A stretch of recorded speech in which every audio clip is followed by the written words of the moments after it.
बोलिए बांके बिहारी लाल की जय। आप सभी को श्री पुरुषोत्तम मास की परमा एकादशी की हार्दिक शुभकामनाएं।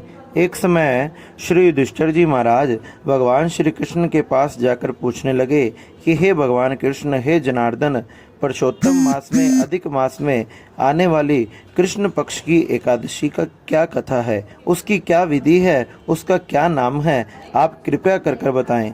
भगवान श्री कृष्ण बोले कि हे राजन, मनुष्यों को सुख और मोक्ष देने वाली, पवित्र और पापों को नाश करने वाली इस एकादशी का नाम परमा एकादशी है। पहले जो शुक्ल पक्ष में एकादशी की विधि मैंने आपसे कही, उसी प्रकार से इसका भी नियमों का पालन करना चाहिए। विधिपूर्वक स्नान आदि करना चाहिए, भगवान का पूजन करना चाहिए। कहने लगे, एक समय की बात है, एक समय सुमेधा नाम का एक ब्राह्मण था। उसकी स्त्री का नाम पवित्रा था। किसी कर्म से वह ब्राह्मण अन्न धन से रहित हो गया। उसकी स्त्री अपने पति की सेवा किया करती थी। अतिथि को भोजन कराकर और स्वयं चाहे भूखा रहना पड़े फिर भी अतिथि का पूरा आदर सत्कार किया करती थी। कभी अपनी पति से ये नहीं कहती थी कि घर में अन्न की कमी है, कहीं उसके पति को ज़्यादा चिंता ना हो जाए। इसलिए वह इस प्रकार से अपना जीवन व्यतीत कर रही थी। इस प्रकार से जीवन व्यतीत करते करते धीरे धीरे उसका शरीर दुबला पतला होने लगा, वह सूखने लगी। यह देखकर ब्राह्मण स्त्री से बोला कि हे कांते, मुझे धन नहीं मिलता, मैं क्या करूं, मैं कहाँ जाऊं? सो मुझे बताओ, मुझे धन की प्राप्ति के लिए क्या प्रदेश चले जाना चाहिए? मुझे बताओ, वहाँ जाकर मेरे भाग्य से जो होगा वही मैं व्यापार आदि कर कर कमा कर लाऊंगा। पति का वचन सुनकर वह चतुर स्त्री आंखों में आंसू भरकर हाथ जोड़कर सिर झुकाकर पति से बोली, हे पतिदेव, जो हमारे भाग्य में लिखा होता है वह हमें वहीं प्राप्त हो जाता है। आपत्ति पड़ने पर हमने कभी भी घबराना नहीं चाहिए। पृथ्वी पर जो कुछ मिला है उसी हमें स्वीकार करना चाहिए। ये सब हमारे पूर्व जन्मों का कर्म है। तब वह ब्राह्मण देवता प्रदेश नहीं गया। एक बार उसके यहाँ कुछ संत मुनि आए। उन्होंने विधि पूर्वक भोजन कराकर वह उत्तम स्त्री पूछने लगी कि हे विद्वान ब्राह्मणों, मुझे छोड़कर मेरा पति बाहर जाना चाहता है। हे मुनिंद्र, मेरे भाग्य से आज आप यहाँ आए हो।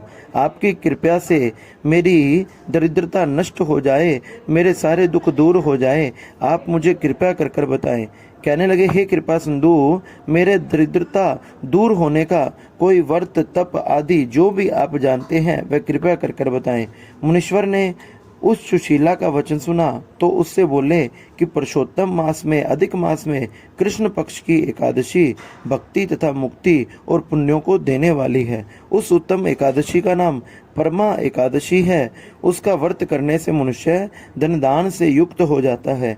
इस विधि में भगवान का पूजन करें, स्नान आदि कर कर भगवान के आगे नित्य गान करते हुए, जागरण करते हुए, भगवान को तुलसी पुष्प आदि समर्पित करते हुए भगवान का भजन करना चाहिए।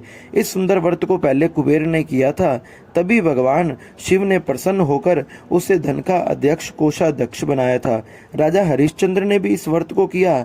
इसी से स्त्री और निष्कंटक राज्य की प्राप्ति हुई थी। ऋषि के इस तरह कहने पर पुरुषोत्तम मास अधिक मास में अपने पति के साथ स्नान कर कर ऋषि की कही हुई विधि के अनुसार उसने इस व्रत को धारण किया। परमा एकादशी का व्रत पूरा हुआ।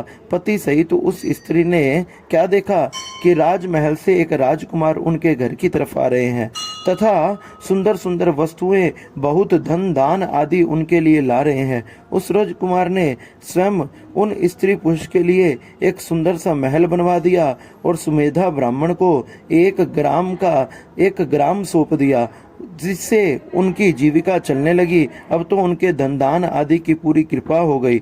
इस प्रकार वह राजकुमार वापस चला गया और पुरुषोत्तम मास के कृष्ण पक्ष की परमा एकादशी का व्रत करने से, आदर पूर्वक भगवान का भजन करने से, सत्संग करने से उनके सब पाप आदि छूट गए। समस्त सुख आनंद को भोग कर अंत में वह अपनी स्त्री को संग लेकर ब्राह्मण विष्णु लोक को चला गया। श्री कृष्ण बोले, हे जनार्दन, तुमने भी इस पुरुषोत्तम मास अधिक मास मल मास की परमा परमा एकादशी का व्रत जरूर धारण करना चाहिए।